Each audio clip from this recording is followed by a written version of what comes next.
का परफॉर्मेंस क्या है ये बात देख लीजिए। अभी तक तो कंपैरिजन एलजेपी से किया जा रहा था, लेकिन वो तो बहुत आगे निकल गई है। उसका स्ट्राइक रेट तो बहुत अच्छा है। कांग्रेस से 4 सीटों पर बढ़त बनाए हुए है और धीरे धीरे करके इनकी सीटें घट रही हैं।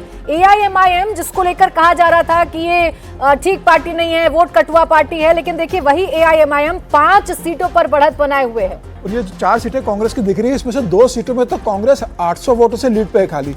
तो हो सकता है वो लीड भी अगर कवर हो गई तो कांग्रेस 2 या 1 सीट पर आ जाएगी। आप तो जले पर नमक छिड़के मतलब वो ये कह रहे कि ज्यादा देर नहीं लगेगा कि घटने के लिए। राघोपुर का मैं कहना चाहता कि राघोपुर की स्थिति वैसी है जैसे अमेठी में राहुल गांधी की थी। अगर आप ये मान लो कि कोई सीट मेरे घर की, मैं वहां नहीं जाऊंगा, कोई काम नहीं करूंगा, जनता मुझे वोट देती रहेगी, तो जिस तरीके से अमेठी में राहुल गांधी को वहां की जनता ने हरा दिया था, वैसे ही राघोपुर की जनता तेजस्वी यादव को हरा के संदेश देना चाहती है कि भले ही आप मुख्यमंत्री का चेहरा हो, आप यहां से लड़ते रहो, आप क्षेत्र में काम नहीं करोगे तो हम आपको स्वीकार नहीं करेंगे। अब राहुल गांधी तो वायनाड चले गए थे, अब तेजस्वी यादव कहां जाएंगे? तो एमएलसी बनेंगे। समीर जी, मैं बस खाली जोड़ देता हूं, इन्होंने बहुत अच्छा एक शब्द का प्रयोग किया।